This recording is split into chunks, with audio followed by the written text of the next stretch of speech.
Lançanauta, eu sou Carlos Alberto Vieira e vou apresentar a coluna Nó Tático desse fim de semana, falando da final da Taça Rio, entre o Vasco e o Botafogo. As duas equipes mais regulares da competição. O Vasco, eliminou a equipe do Flamengo mais uma vez e chega à final. No primeiro turno foi a mesma coisa na Taça Guanabara, o Vasco derrotou o Flamengo, acabou perdendo para o Fluminense na decisão.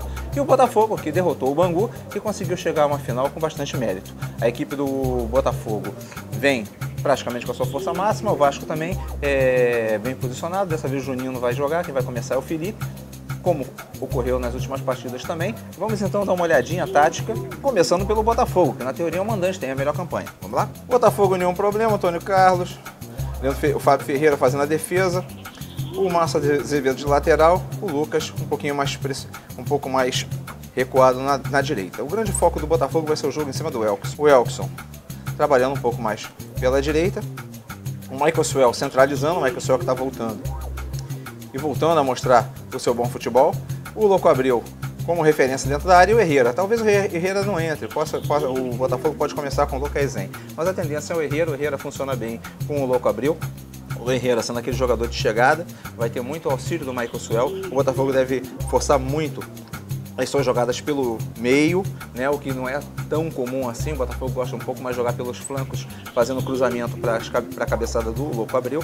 Essa é uma jogada característica do Botafogo, mas dessa vez vamos ficar de olho e justamente nisso, nesse trabalho em que o Herrera e o Michael Suel, aqui a gente vai fazer o campinho, né, o Herrera e o Michael Suel, eles devem inclusive fazer um certo revezamento no posicionamento. O Herrera caindo da esquerda mais para o centro, o Michael Suel jogando um pouquinho mais para a direita e o Elkson ficando um pouco mais livre para aparecer pela direita. Os laterais do Botafogo obviamente vão avançar e vão, como eu falei, a jogada característica do Botafogo, pelo menos aquela mais fácil, é a cabeçada do Louco Abreu. Louco Abreu, exímio cabeceador, péssimo cobrador de pênalti, não vai mais cobrar pênalti no Botafogo durante um bom tempo, depois de perder 6 pênaltis em 7 cobranças. Vamos ver aqui uma jogada do Louco Abreu, justamente o jogo contra o Bangu.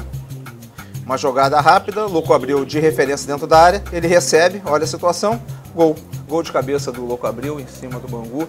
Muito cuidado que a defesa do Vasco tem que fazer. Qual o problema da defesa do Vasco? Ela é muito irregular. Daqui a pouco a gente vai falar. Então o Louco Abreu, além de ser uma referência, ele se torna uma jogada vital em cima de dois zagueiros que não se colocam muito bem dentro da área. Então vamos imaginar jogadas de chuveirinho, os laterais avançando, o Elkson caindo um pouco para a direita para fazer o cruzamento e jogadas centralizadas entre o Michael Suel e o Herrera. Essas seriam as duas jogadas características do Botafogo. Vamos agora ao Vasco, vamos lá? O Vasco tem uma ótima jogada pelas laterais, tanto com o Fagner quanto com o Thiago Feltri. Eles vêm funcionando muito bem. O Thiago Feltri, muita gente tinha um certo medo que ele não iria funcionar no Vasco, mas ele vem jogando muito bem. Então eles são jogadores que avançam.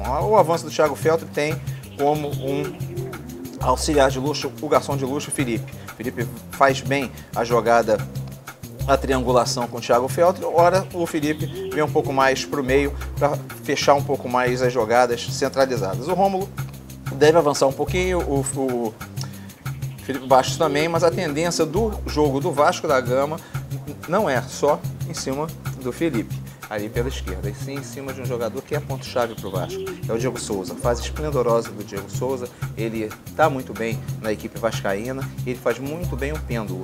Olha só como é que é a jogada. O Diego Souza ele pode cair por qualquer setor, né? O Diego Souza hoje no futebol carioca ele é aquele camisa 10 mais clássico, né? Como era da época do Zico, Mendonça no Botafogo.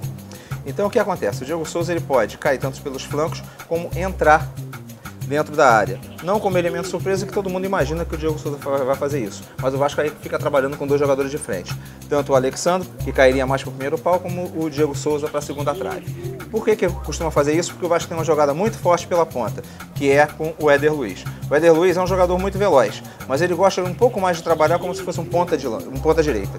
E fazendo isso, ele deve puxar a marcação do Botafogo. Ele vai segurar o Fábio Azevedo, ele vai segurar Marcelo Matos, ele vai deixar a defesa do Botafogo muito preocupada com os seus avanços. Vamos dar uma limpadinha aqui nessa jogada para ver justamente uma que eu quero jogar. O Alexandre, ele trabalha dentro da área, sai um pinguinho só um pouquinho, para a entrada do Diego Souza. Dá muito certo.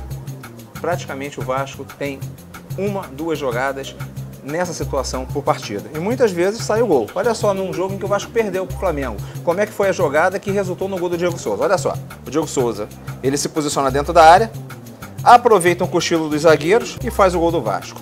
Muito cuidado com essa entrada do Diego Souza. Alexandre é o artilheiro do campeonato, mas Diego Souza é o cara que pode fazer a diferença. Então eu imagino que o Vasco vai trabalhar muito com seus laterais, muito mais do que o Botafogo vai trabalhar. O Botafogo vai trabalhar muito com o Michael Suel e Herrera naquele meio de campo. O Vasco vai trabalhar um pouco mais o meio de campo, um pouco mais recuado com o Felipe fazendo uma armação, o Diego Souza chegando dentro da área. Essas são as jogadas características. O que eu imagino, o Botafogo não tem uma defesa que inspire muitos cuidados. O Jefferson está voltando a jogar bem, mas a defesa do Botafogo é uma defesa só mediana.